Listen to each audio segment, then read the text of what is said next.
ये वीडियो अगर पसंद ना आए तो अगले 30 सेकंड में आप स्किप कर सकते हो। देखो, दुनिया में दो तरीके के लोग होते हैं। पहले वो जो पूरी जिंदगी मेहनत करते हैं, पसीना बहाते हैं, लेकिन फिर भी वहीं खड़े रहते हैं जहां से उन्होंने शुरू किया था। दूसरे वो जो भी छू लेते हैं वो सोना बना देते हैं। आपको क्या लगता है, ये उनकी किस्मत में था इसीलिए हुआ या उनके पास पैसा था इसलिए? ना ये किस्मत की वजह से हुआ और ना ही पैसों की वजह से।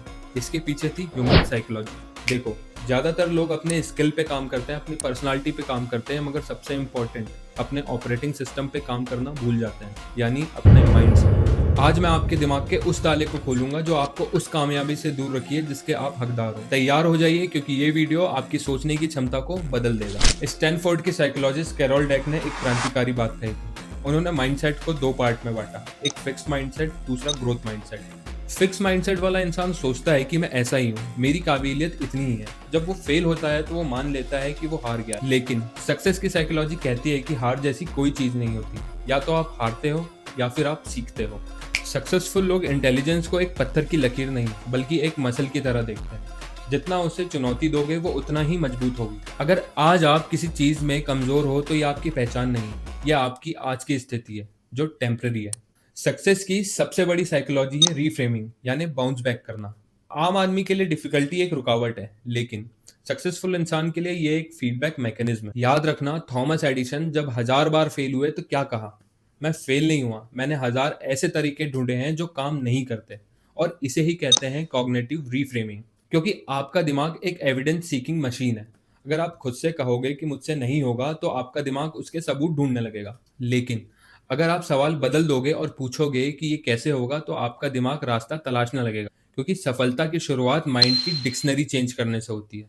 ये बताओ, क्या आप आज की छोटी खुशी को कल की एक बड़ी खुशी के लिए कुर्बान कर सकते हो? साइकोलॉजी में इसे कहते हैं डिलेड ग्रेटिफिकेशन। 1960 में हुआ मार्शमैलो टेस्ट प्रूफ करता है कि जिन बच्चों ने फौरन मजे की जगह इंतजार किया वो बड़े होकर ज्यादा सक्सेसफुल और रिच बने। देखो, आज की जनरेशन को इंस्टेंट किक चाहिए, फौरन व्यूज, फौरन पैसे, फौरन प्यार। लेकिन सक्सेस की साइकोलॉजी कंपाउंड इंटरेस्ट पर चलती है। आपको आज वो काम करना होगा जिसका फल शायद आपको महीनों या सालों ना मिले। अगर आप बोरियत को बर्दाश्त कर सकते हैं तो आप दुनिया के 99 लोगों को पीछे छोड़ चुके हैं। इसीलिए मेरे दोस्त, सिर्फ गोल सेट करने से कुछ नहीं होगा, आपको अपनी आइडेंटिटी बदलनी होगी। मुझे अमीर बनना है कहना एक डिजायर है, पर मैं एक ऐसा इंसान हूं जो कभी हार नहीं मानता और हमेशा वैल्यू क्रिएट करता है कहना एक आइडेंटिटी है। जब आप अपनी पहचान बदल लेते हो तो आपके एक्शन अपने आप बदल जाते हैं।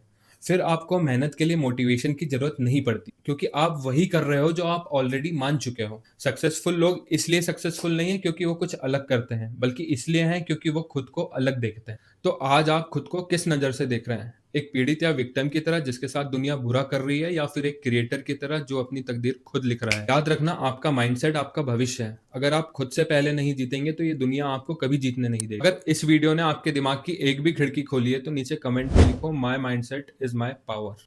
और ये वीडियो अपने उस दोस्त को भेजो जो आज हार मान रहा है। सब्सक्राइब करें ताकि हम मिलकर इस माइंडसेट को और मजबूत कर सकें। याद रखना, जीतने के लिए लड़ना जरूरी है, लेकिन लड़ने के लिए खुद से जीतना उससे ज्यादा जरूरी है। मिलते हैं नेक्स्ट वीडियो में।